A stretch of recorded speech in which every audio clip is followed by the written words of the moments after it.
we don't eat nutrients, we eat food. Yes. Not everything has to be perfect and perfectly healthy. Nutrition shouldn't feel like this new thing that you're going to jump on in January. Yeah. Nutrition should literally be fed into every single day because we eat every single day. Being healthy is amazing. You might be the most active guest we've ever had. So your score on the screen there is...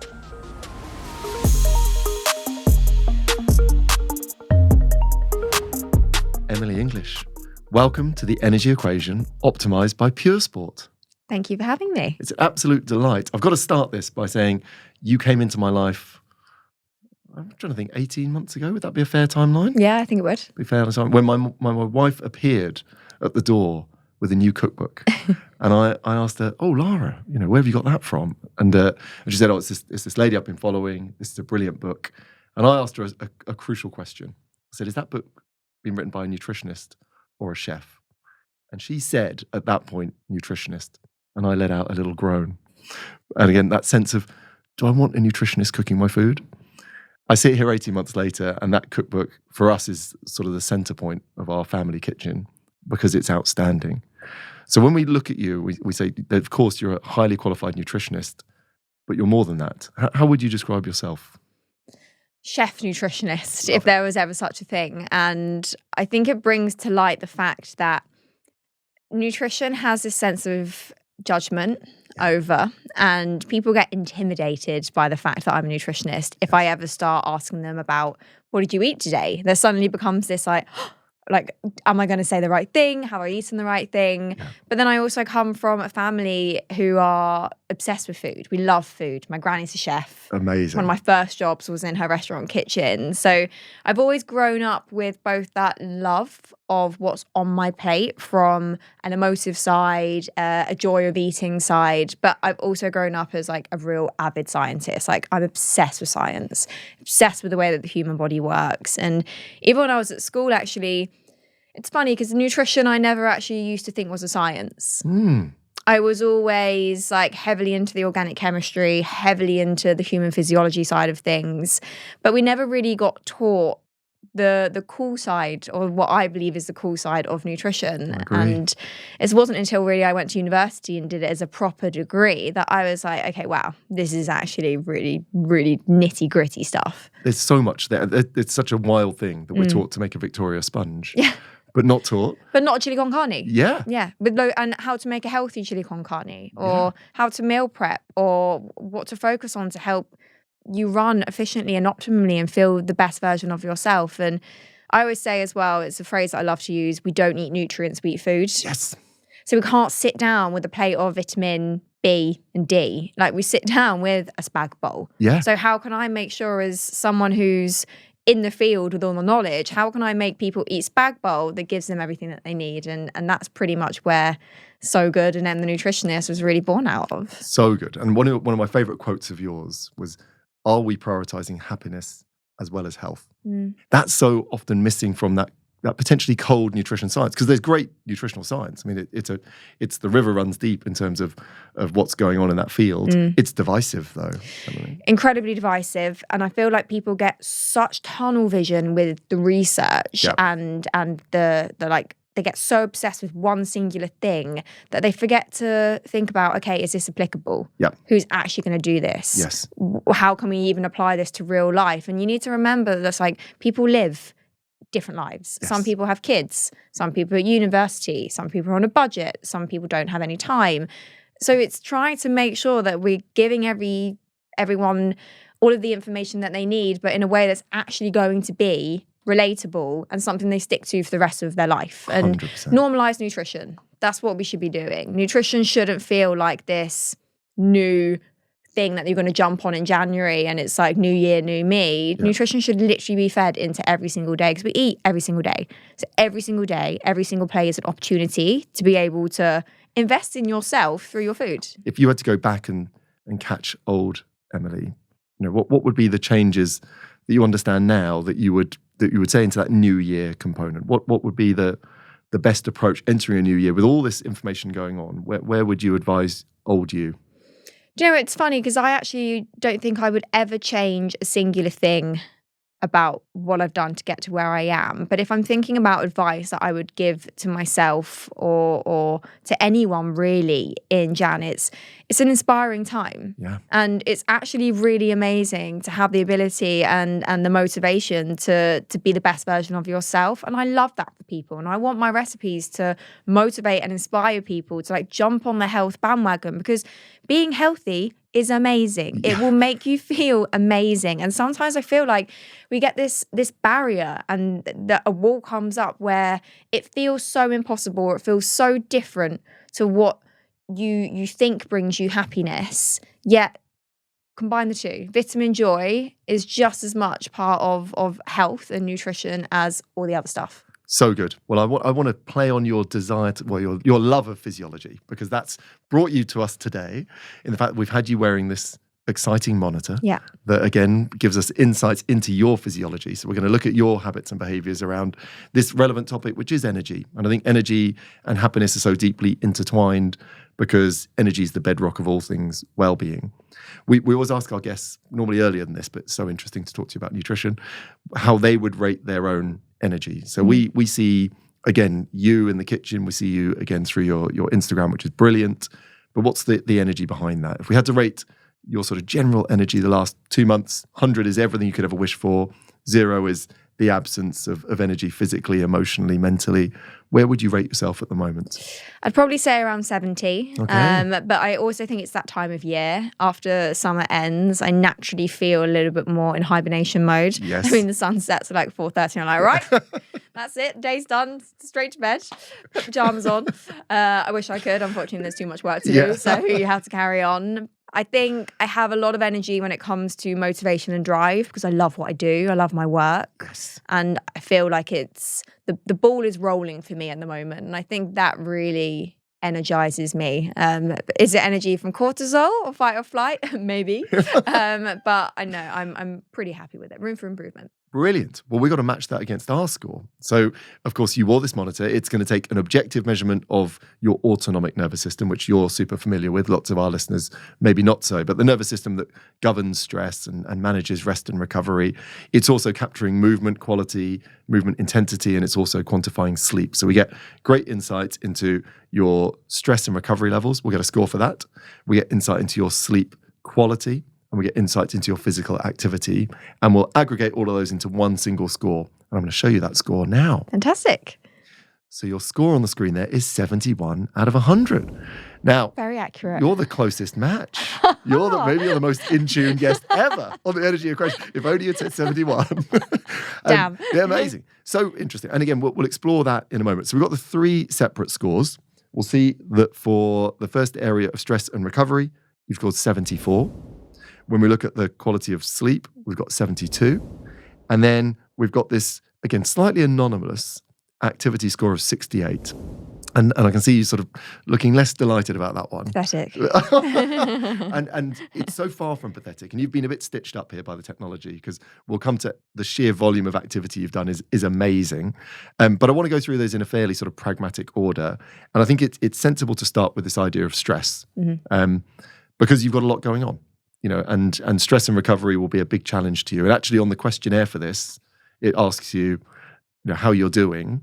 And one of the only areas that you said wasn't optimal was, your current management of stress. And is that just sheer workload? Is that volume? Is it all the different pressures?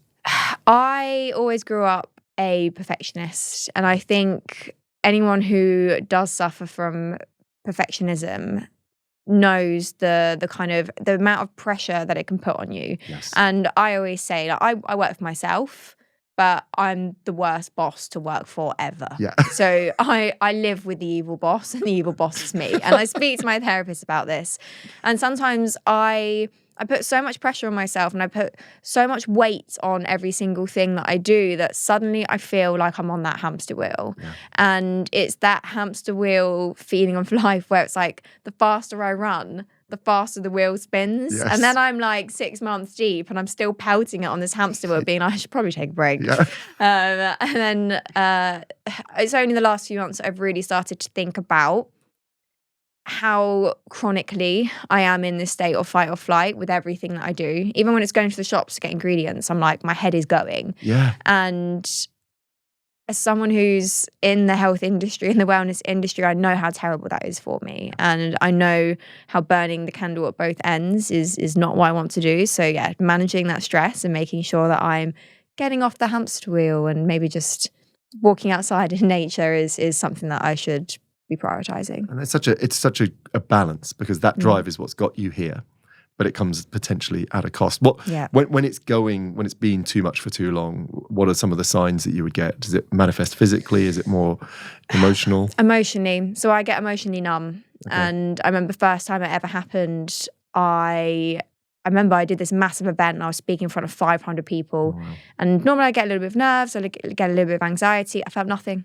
Wow. I remember the whole train journey up, I stood in front of this room and I was so emotionally and physically just burnt out that I couldn't feel anything anymore. And I came home and I got almost like, I couldn't even get upset about it, but I turned around to my husband and I was like, I don't feel anything anymore.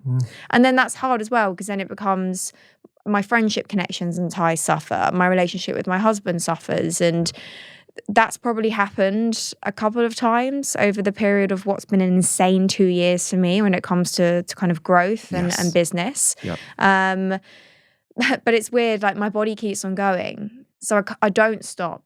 And I try and negate these areas, and I make sure that I prioritize the things that make me happy. And I think I claw back a little bit of that and a bit of myself. But I think going into this year, if I'm going to give myself a piece of advice that I really need to listen to, it is creating a little bit more space and balance and relieving that pressure and making sure that I don't burn out. Absolutely basically. Love it. And that, to an extent, is what we were trying to measure over this 3 days. And we only measured the 3 days we've got, so we didn't measure that period before, where we're looking at the physiology of how often over a 24-hour period, your body is not in that fight or flight mode, whether it is getting enough physiological recovery, and whether you are, again, likely to run that battery to drained. And I think there's some interesting parts about that if we look at the actual sort of granular data. So what we haven't got is a body that isn't able to switch off, which is encouraging, because that's clearly been a combination of you teaching your mind some of the techniques that you've learned through therapy, which is awesome. Yeah. But also learning some physical techniques. You mentioned there, breaking the cycle, going for a walk in nature. You clearly have tools in your toolkit to be able to find recovery, even when the world is moving at 1 million miles an hour. So when we look at the data itself, I'm going to start on day 2, because day 1 was I believe, a Wimbledon-based pub crawl. Yeah, it was. It was? Yeah. So that may not be a totally normal day. No. It's a jolly exciting do you know day. what? So we actually, every single weekend, we'll always go on a big walk. We'll walk into town, we'll walk to wherever. It'll always be about 2.5 hours of walking. Which is amazing. In fact, one of the things about your pub crawl is your steps that day, I think, was 26,000 active steps. Solid. I mean, that's redesigning the pub crawl. That's a pub marathon. So that is amazing. And I want to come back to that in a minute. But on a normal day, what we're interested in across the schematic in front of us is over sort of waking hours, how often your body goes into that parasympathetic physiological calm, where we can say it's breaking that cycle of stress and it's restoring energy. And there are periods of recovery during the day. You are a good sleeper. We're going to come to that in a minute, and that will be a huge anchor to your well-being, I'm sure. But what we're always interested in from a physical health point of view is, can people also go into recovery, not just in sleep, but during the day? And interestingly, your periods of best recovery tend to come about 4 p.m. So it's the only time I stop, really. Is that what it is? Yeah, even on a working day. So my mornings are my most productive time. I tend to do most, and I tend to train in the mornings. So I'm very physically active in the morning. Interesting. And I'm sure we'll speak about it, but I even walked like my Pilates class. So I've got my favorite form of movement that I've found that I love, that works for me. Yes. 45-minute walk there, do the class, 45-minute walk back. And if I do that class at 8 a.m., I get home by like 9:45 and I've already done like 12,000 steps, a full class, caught up on all of my emails, sent my manager about 50 voice notes and and then I'm good, and I start cooking, and then I film, and I tend to do all my edits in that afternoon spot around 4. And that's the decompression. And would you physically, so the absence of work, one, do you do anything deliberately that unwinds you? I know you've got some things you do in the evening. I can see that as well. But in that sort of break, is it just that you down tools and that's enough to convince your body that it can calm down? Yeah, I think so. And I think as well, like cooking and what I do is a very physical, active job. Yeah. I'm always like walking here, grabbing here, mixing this, chopping this, moving the camera. So I'm never actually really desk bound. So I think when it comes to that downtime, just the ability to have that kind of closure and like, that's done now. To sit down with my laptop, cup of tea, normally with whatever deliciousness that I've made as well, and I find calm in that. And I also try and really make sure that my home feels like a sanctuary.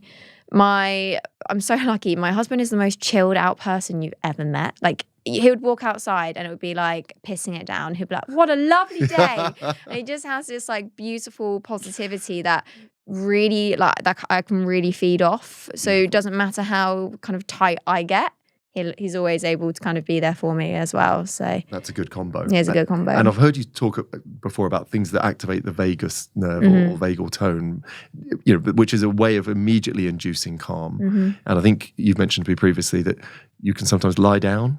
Yes. So if I ever feel super overwhelmed and I'm really starting to kind of not be able to catch my breath, I lay on the floor, and I just find it the most grounding thing ever. Like, sometimes I lay on the floor and have a little cry just to let the emotions out, but just the weight from the tip of your head to your toes, just laying on the floor, honestly, it's free. Yeah.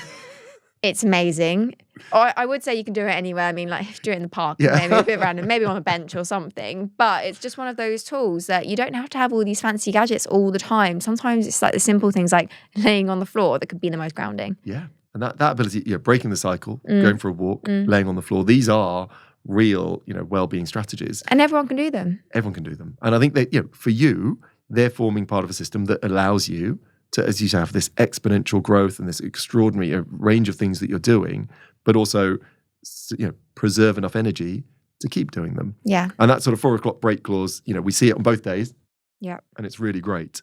So from a stress management point of view, you're clearly, again, the fact that you've spoken before about therapy, which is such a valuable tool, is that working in terms of that perfectionism trait? Are you learning some practical techniques on how to calm that voice in the mind? Massively. And my therapist, Annabelle, has been such a crucial character in my own growth and development. And I honestly don't think I could have survived without her. And I think therapy is one of those things that if people haven't done it before, it can feel a little bit alien or a bit confusing. It's like, oh, what do I talk about? Do they give me the solution? But Annabelle just gives me that space to be able to explore my emotions and what I'm going through. And it's almost like having that 3-way conversation with me. Yes. Me. Yes. And then my therapist is there to witness and ask me the right questions. And oh God, she has honestly been such a wonderful person in my life. And I think if anyone struggles, especially if they struggle with that sense of perfectionism and even that voice in their own head can actually feel like the one that they're battling with the most, actually having that external therapist can be one of the best things that you can do for your mental health. Couldn't agree more. And what a brilliant description. Love that. So, you've got practical tools, you've got cognitive tools that are managing your stress. I think the good news is across that spectrum is you've got the ability to decompress in the day and we've got sleep. So physiologically, your management of stress is great, hence the 74. There could be more recovery in the day, but you're pushing. This isn't, this is a period to push. And so we're not looking for 100% recovery. That's not the stage of life you're in.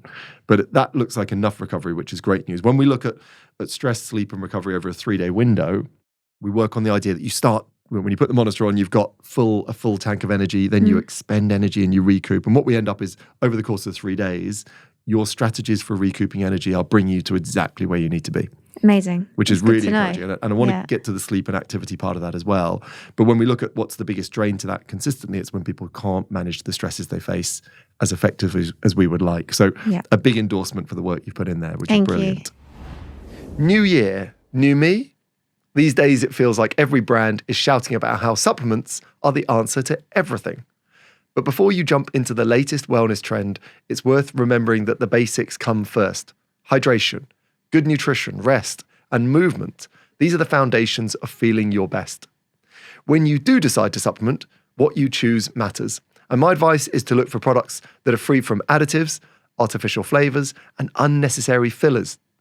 Personally, having seen so many professional athletes utilizing their products, I decided to give Pure Sport supplements a go. Their products are built on science, they're backed with evidence, they've got minimal ingredients, they do what they're meant to do. Whether it's their ultra electrolytes to keep you hydrated and energized, or their unwind product to improve your deep sleep, I trust what they make is developed with care and to work with your body, not against it. As you set your goals for 2025, remember, it's not about quick fixes. It's about small, smart choices that support your long-term wellness. Explore their full range via puresport.co and discover the clean, natural way to feel your best. Use the code EE10 at checkout for an extra 10% off. Now, I can't go any longer without talking about activity. I'm also going to talk about diet as well. But, activity, I whispered to you on arrival that you might be the most active guest we've ever had. Others have done more exercise, but your activity levels are outstanding. Thank you. And you've described it there that you put activity into everything. Yeah. We're going on a pub crawl. We're going to walk it. Yeah. We're going to Pilates. I'm going to walk there, walk back. Your average step count, and this counts active steps, and not those fake ones where people sort of jiggle about in front of the TV. These are real steps. You're getting 22,500 a day. And is that pretty much 7 days a week? My yearly average is 18, 19. That's wild. And it's one of the things that walking truly changed my life. Walking is the activity that I cannot sing its praises enough about. And I think people think about movement, and especially new year, new me, right, I'm going to join the gym, I'm going to do all these things, I'm going to do all of these classes, because this is what I feel like movement should be. Yes. And movement shouldn't be anything. Movement is what it is to you. It's what makes you feel good. It's what fills up your cup. And there's walking for me is time that I get for myself. I live by the river, so I'm so lucky that I get to just be able to just like walk up and down. I like finding the place that I walk so often that I don't think about it anymore. Like I know the route like the back of my hand, and my brain switches off when I do it. Like it becomes almost like methodical. And stress levels, ability to sleep, ability to kind of like problem solve. If I am ever stuck on a problem and I can't find a solution, I'll get out of the house, I'll go for a walk. I guarantee by the time I've come back, I've got the answer. Absolutely. And I do tie it in with everything. And I always say my favorite time to get my activity is the morning, because when it comes to the morning, I can steal time back. Yeah. If I leave it too late in the day, it's harder for me to be able to kind of gain an hour at the end of the day than it is to be able to wake up half an hour, 45 minutes, an hour earlier and take a bath. Even this morning. So I know I'm coming here. I've got a little bit of a kind of like an earlier call time than normal. I'll wake up earlier to fit in my morning walk. Fantastic. So wake up, puff it on, straight down the river, up and down, and ready and raring to go. I walk to my Pilates class. I don't get the tube. We see it. We can see it. Your blue, which is again the difference between physical exertion stress versus again what we call psychophysiological stress, is that morning burst, and it sort of offsets the fact that your biggest periods of stress tend to be about 10 a.m. And that sort of that looks very much like a positive stress. This is your get up and go. I'm on it. I'm in my high productive mode. The stress hormone cortisol is probably high at that period. You're maximizing productivity, but you're also using that energy to combust an awful lot of exercise. Yeah. So we go, well then if you're the activity legend, why is this technology giving you a score of 68? And the answer to that is you are very much what we call a zone 2 specialist. So all of your exertion sits in the low intensity bracket. So we have these different zones of heart rate. And the software is going, I'm not sure Emily does enough work in the moderate to high intensity. I think that's an interesting observation. I'm going to caveat it in a minute, but is that a deliberate conscious choice that at the moment that sort of kinder, gentler form of exercise is the one that works for you? That serves me best with where I am at this time of my life. Like when I was at school, I was an avid runner. My Hotmail address was Emmy Speed. So I love it. I love running. And it's one thing that I can just pick up. I can just do a 10K tomorrow if I wanted to. Yes. But even when I do that, I don't really time myself. I don't put the tracker on, and I'm not too worried about improving my speed. I think because my life is so intense and my brain sometimes feels at such high capacity. If I do really intense movement, I end up feeling a little bit shattered, and I can't then recover appropriately and be as efficient in the day as compared to if I just stay in that zone 2. Zone 2 is the exercise and the movement that serves me best. I think that's so intuitive. And I think there's a massive lesson there that HIIT and high intensity work became popular because it's calorie expenditure. It's got a new buzz in terms of competitive fitness and various modalities. When you are extremely busy, as we can see from this pattern here, your body may not tolerate that form of exercise. So I wondered whether that was a conscious choice. Because to me, that's the exact form of exercise that you should be looking for to prop up your energy levels. So the system then goes, well, I'm worried maybe that she may not have as high a fitness level with all that zone 2 work. So we separately run a test on your VO2 max, which is an objective marker of cardiorespiratory fitness. So the argument there is that's great activity to manage stress, to manage energy, but would you be losing fitness? When we look at VO2 max, we get a figure in milliliters of oxygen per kilogram per minute. And we're interested in that score being above 32. That's our aim. If we're looking at fit people, we want that score above 40. And we start to really cook on gas when we're above 45. Cool. And yours was 45.2. Oh!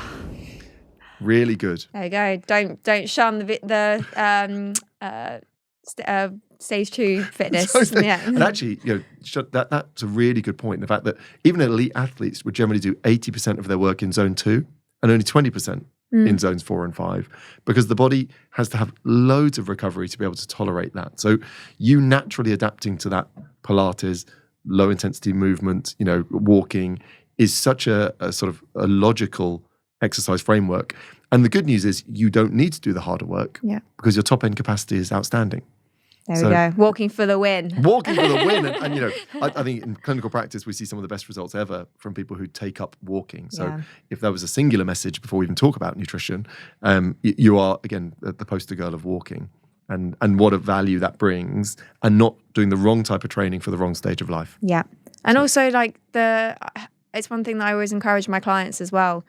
You don't have to be punishing yourself with movement to be fitter. Yeah. It can literally be the case of waking up a little bit earlier, going on your nice brisk morning walk and accumulating that throughout the day. Yep. And I don't think a lot of us move enough, consistently enough. And I think that's the biggest issue when it comes to kind of like my point of view with where people's movement habits and patterns go wrong. It's all well and good doing a half an hour incredibly intense exercise class that leaves you exhausted and hungry for the rest of the day. Yep. But then what happens? You sit on your ass, you work from home, and you don't do anything else. You don't get any other movement. Yep.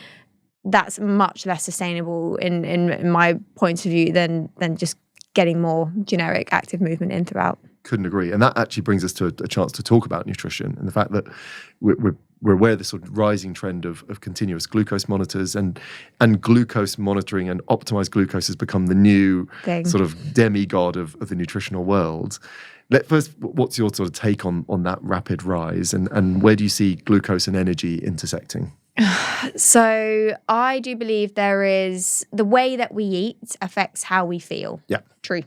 100%. Meal compositions, but meal context, meal timings, all those things.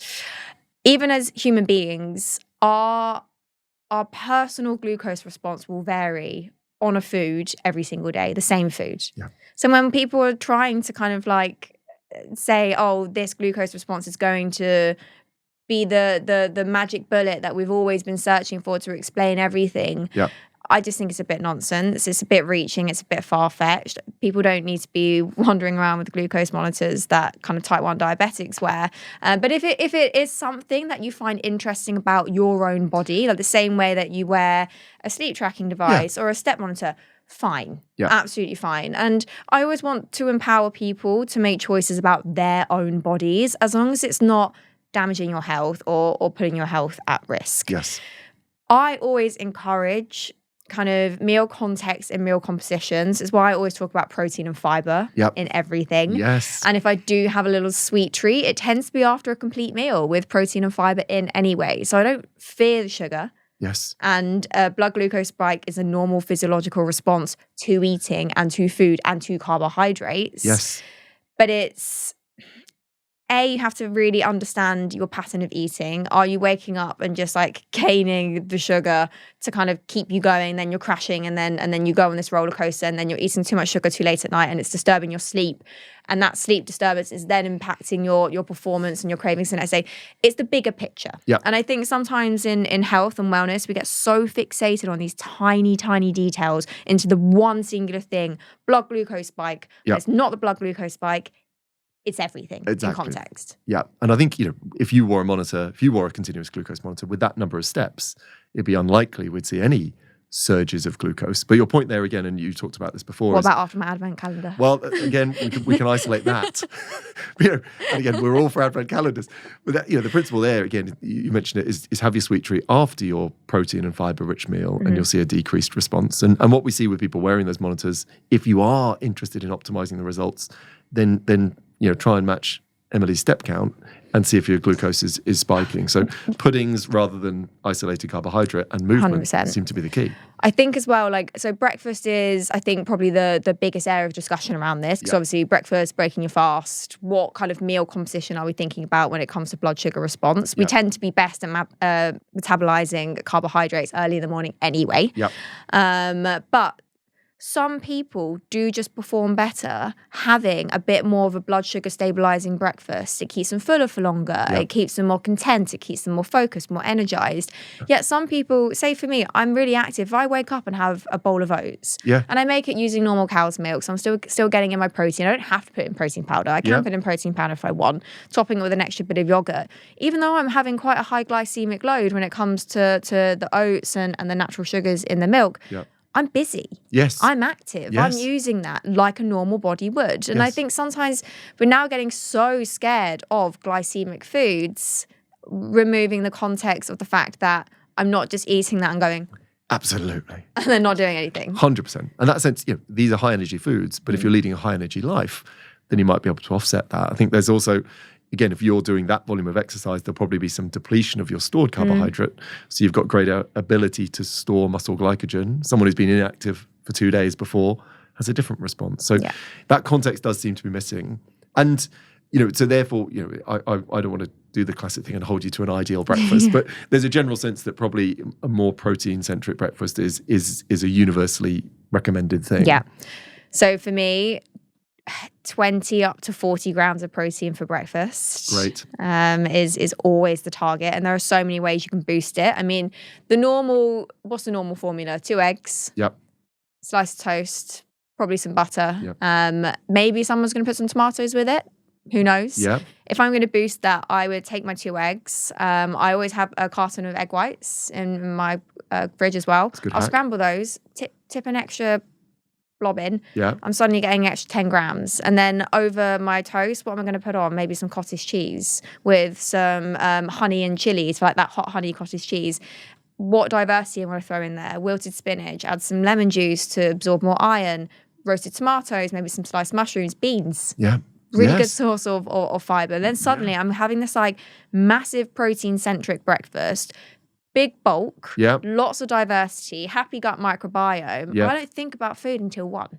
Yeah. And I'm ready. I'm so fueled and ready for the day. And it just keeps me so perfectly balanced. And it's one of those things, like, we forget as well, like, protein, you do get it from your slice of bread. Like 3 grams of protein. Even like the whatever you can add to it. But if you can just make sure that every single plate that you put together and you design, you always have that protein and fiber focus. Yes. If you focus on the fiber, you're naturally going to focus on diversity anyway. Yes. Then you're good to go. They're my 2 nutrition fundamentals that I just think people should adhere to, and it will change their life. It will change their life. And that diversity plays in those fibers you're talking about. And you've mentioned this phrase, gut microbiome. So this trillions of bacteria largely in our sort of large intestine. You focus on that enormously in your nutritional approach. Where does the gut microbiome and energy interface? Do those 2 things link together?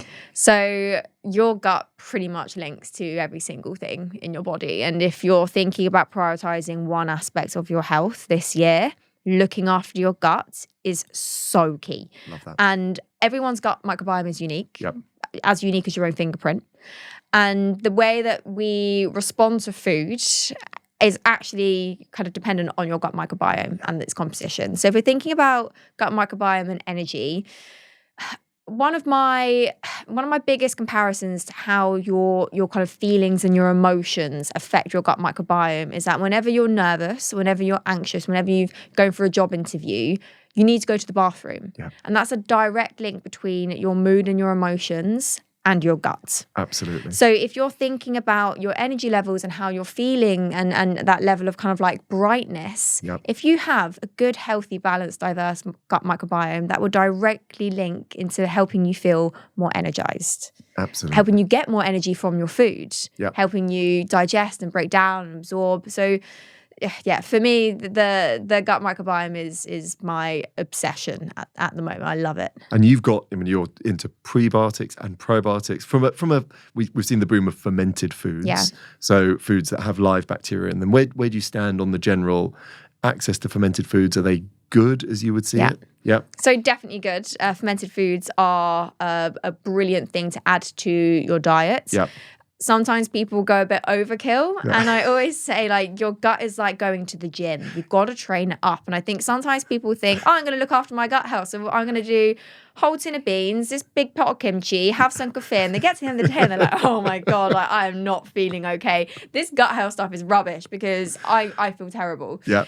Where you don't go up to the squat rack and do a 100 kg squat. Yes. You hurt yourself. And you don't go up to gut health and look to improve your gut by just like piling in all of the kind of fermented foods. So if you want to incorporate these fermented foods, fantastic. They're really good for you. Data suggests that they are health promoting. Yeah. The only thing is they are quite expensive sometimes, especially the really good stuff, the stuff that actually is fermented, the stuff that actually has live cultures and bacteria in. Yes. I tend to find that it's the kind of dairy products, so the BioLife yogurts, the kefirs that tend to be the most kind of like moderately priced. Yep. So they're brilliant to get in. So the next time you are kind of having a snack or a snack bowl, if you want to do something that's good for your gut health, get in one of the kefir yogurts or the BioLife yogurts, top with a few extra kind of nuts and seeds. I make my own homemade granola. It's in my recipe book. I know. And then top with frozen berries. Love frozen berries. Yeah, most so economical and brilliant way to buy them. Raspberries, super high in all these lovely prebiotic fibers, which again, prebiotic food, fuel for the gut microbiome. Yes. So getting in more of those kind of live bacterial foods and also those prebiotics is a brilliant way to support your gut, but don't do all at once. Yes. Build it up stepwise. I hear that entirely.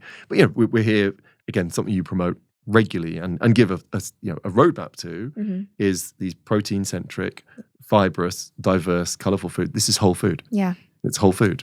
You know, and that sort of sits at the heart of all of this. And the beauty is I put it into a lasagna. Yeah. But that is the beauty. Yeah. You know, it doesn't feel like a chore. No, it's recognizable. And I think so many people, as people in science and as people who are into this space, it's so easy just to lose track of life and what people's identities, cultures, kind of what they think about when it comes to sitting down and eating a meal with their family, with their kids, with their friends. Yeah. How do I make sure that as someone who wants to genuinely better people's lives and improve people's health, because I know how amazing they're going to feel over it, make sure that they can do that with their friends, with their 4-year-old. Like I get pictures of mums with their like kids in high chairs, like eating my chicken pie. Yeah. I'm just like, brilliant. That is brilliant because that's suddenly making everything that we're speaking about now and we've spoken about accessible and achievable. 100%. And that joy of food, again, comes through in everything. Love it. I could stay on food all day. I mean, you do it So every day. could I. But I've got to move you back to sleep. Cool, it's a good one though. Because you scored well on that as well. But I think your sleep, as determined by the monitor, is a real strength of yours. Apart from Wimbledon pub crawl. So again, when we look at the days of sleep, we can look at the 2 days you didn't consume alcohol. But what we see with you on the day you did consume alcohol was exactly what we would expect. We see this heightened physiological stress. We see suppressed recovery. And actually you do pretty well, which does suggest you didn't go too wild on the booze, that you come into I was in recovery. bed by 8:30. Okay, which is outstanding. So that's how most pub crawls end. It depends what time you start. But principally, you come into recovery second half of the night. But this real suppressed physiological recovery is a traditional pattern that, to me, again, you didn't note alcohol on there, but it looked very much like a pattern of alcohol. Yeah. when we look at alcohol, you've got that understanding inbuilt, but you still choose to drink because it was fun. Alcohol is not good for you in any way whatsoever. It's there's no health promoting benefits. Even like the phrase, "Oh, a glass of red wine has antioxidants in." I'm sorry, just like eat your pomegranate seeds, your antioxidants, not your red wine. Red wine and alcohol and any wine in particular goes hand in hand with what is my joy and how I spend time with the people that I love. I don't excessively drink. That's my choice. I always create space and days and gaps and make sure that I do things like prioritize my nutrition and my movement around alcohol just to make sure it's that kind of like beautiful art of balance. I'm not an extreme person. I never cuss anything out. I love a Cadbury's bar. Of course, it's not full of the best stuff, but I don't want to eat 90% dark chocolate. That's just not what makes me happy. Yes. And I think people have to really understand that I can still be healthy and I can still feel like a real valuable nutritionist and do things that aren't necessarily textbook healthy, because not everything has to be perfect and perfectly healthy. But I think we always have to understand our relationship with the things that can be slightly more destructive. Yeah. And I think the sobriety movement has created a lot of awareness that people's relationship with alcohol is not good. Yes. People feel very out of control. They rely on it as a coping mechanism, as an outlet, as a stress outlet, and they drink to get drunk. Yeah. Whereas that Wimbledon pub day for me is such a lovely calendar moment for me and my husband. We walk all the way to Wimbledon. We've got a favourite little cosy pub, fireplace in, glass of red wine comes. We have a couple of little nibbly bits, and then we walk to the shop. We get all the stuff that we're going to make for dinner, and then we'll cook, and we'll cook for date night, and we'll make something homemade and lovely, and we'll sit there probably with another glass of red wine. And that for me is so nourishing and wholesome for my soul, and it's so good for both my mind. And I always think life and nutrition and all the stuff has to nourish both your body and your mind, and looking after the two is key. I think that's a great description, and that sobriety movement has done a great deal of good. But some people get that social well-being, that sense of joyfulness, that ritual that they've adhered to. And we can't demonize alcohol. You're spot on, and there's no healthy dose, but there may be a healthy situation. Yeah. And I think there again we say, your overall sleep score is 72, and you've had one night which is influenced by the alcohol, but then you offset it with 2 fantastic nights where there isn't the alcohol there. So exactly. that is the living depiction of what balance looks like. If we'd had 3 nights like that, you wouldn't have had the energy on day 4 that you would expect. Exactly. And that's what's crucial. And actually, what we see with your sleep, which is great on the nights you haven't had alcohol, is you go into sort of physical recovery before you go to sleep. So you manage to go into this green state, in the unwind. What was sort of sleep hygiene is this interesting word that determines all the behaviors that support sleep. But have you got some rituals that enable you to down tools to shed the day and transition into sleep? So I used to have terrible insomnia as a child. Wow. Where I got prescribed sleeping pills because I used to get so nervous and anxious over my sleep. It used to be quite terrible. So my sleep hygiene is something I have to be quite strict on. Yeah. My sleep routine fundamentals, I also have these in any kind of like client guide I ever used to give. So around 90 minutes before bed, I'll always do some sort of like pre-sleep ritual, whether it be hot bath, hot shower. The rise and then drop in your body temperature is really good for helping stimulate your sleep hormone. Love it. Try and avoid blue light where possible and limit devices. So try and just put my phone on the other side of the room and just be a little bit more present. If you can read a book, great. Yes. Then I always try and make sure that I eat dinner at least 2 hours before I'm planning to go to bed. So if I'm planning to get into bed at 10, dinner would be at 8 if earlier. Great. Really good. Yeah. If you do eat closer to bedtime, I want to try and just focus on protein, because protein is the kind of least metabolically and sleep disrupting food that we can eat. Very good. I also what would be an love example of that? What could people? Little yogurt bowl. Okay. Yeah, little yogurt bowl, frozen raspberries. Yeah. If you have anything that's like a little bit more bitter and less sweet, so like cacao, or like you can chop up your chocolate and bits and bobs. Apart from sometimes I do like a little bit of lemon curd in mine. It's very good. That's the least vicey vice ever. A bit of lemon curd. Curd. There we go, balance. Or just even anything like turkey is really high in tryptophan, so you can get like sliced chicken or sliced turkey and just have it as like a little wrap with, I don't know, cucumber inside and pickle, whatever. Great. Yeah, great examples. Or just have a a little hot chocolate and say goodnight. Yeah. And then my favorite, I'm quite strict on my sleep supplements. So I love a supplement. Tell me. Sleep supplements for me, 5-HTP. Yeah. Really changed my life when it came to sleep quality. Okay. I've always loved that, been a big fan. Which is a precursor to serotonin. Exactly, which then gets converted to melatonin, sleep hormone. Really powerful. And when was that part of the sort of childhood insomnia that you found that, or did you find that later in life? That was after the kind of teenage insomnia, and then going to uni and actually discovering, like, look, I'm just going to use myself as a guinea pig. Yeah. I was like, great. And then if I ever had a client who struggled with sleep, I was like, look, try this. Yeah. Moonshot, why not? With most supplements, we can't be like, take this and it's going to make you this. Yep.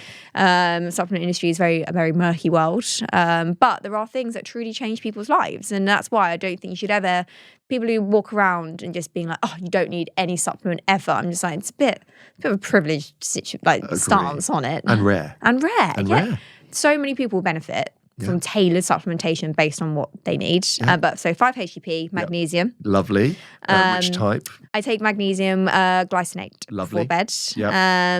But sometimes I take magnesium citrate just to get everything moving because it pulls water into the bowel. Very good for those. And again, lots of people make that mistake and they take the wrong one for the wrong situation. And they're like, what's going on? I hate magnesium. Night poo.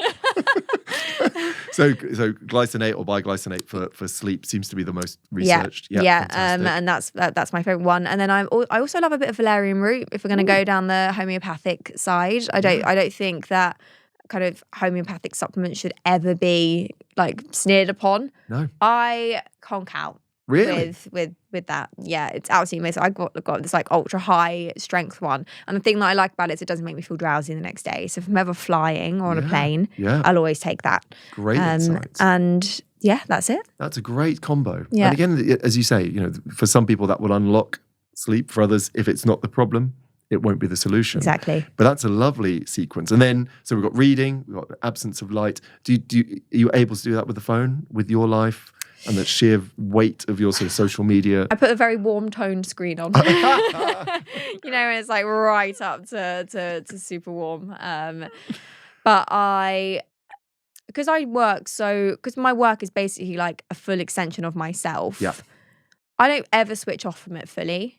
But I think what this data shows is that I am actually able to make sure that I can physically switch off. Brilliant. And I don't feel like, even though I'm incredibly like on it all the time, it's fine for me, which is great. This is like giving me the kind of reassurance that I'm not about to drop down from burnout. So. I agree, and that's because you've worked at this. So some of those traits, if you take a perfectionist trait plus a huge surge in recognized popularity and opportunity, well deserved, that can be a dangerous combo, and we can have passion-led burnout. Not every burnout is because the work is arduous and terrible. In most cases, it's because it's exciting and fulfilling, and there's just too much of it. I think if we're looking at this as a synopsis, you gave yourself a 70, but this isn't the time of life to be a 95. In terms of energy management, because you're giving an awful lot out. But what we're seeing across the different areas is, you've worked on your ability to perceive less stresses through the therapy and the conversations with yourself, which is amazing and huge learning for others. But you've also got a range of physical techniques, from going out into nature, the biophilia connection with nature, plus lying on the floor, plus breathing, plus other. You've also got a really strong relationship with physical activity, that you've listened to your body and says it doesn't want hard, it wants kind. Yeah. And that reflects through this data, and that volume of activity will of course play in also to your glucose control and all your metabolic health. But it's so reflective that you have listened to what's right, which is great. And you understand sleep, what costs it, what doesn't. So why would you not be doing well? You've put in the work, as far as I can see. I feel as well like I've really learned to trust my body and trust how I feel inside my own body. And it's the one thing that I want people to do for themselves.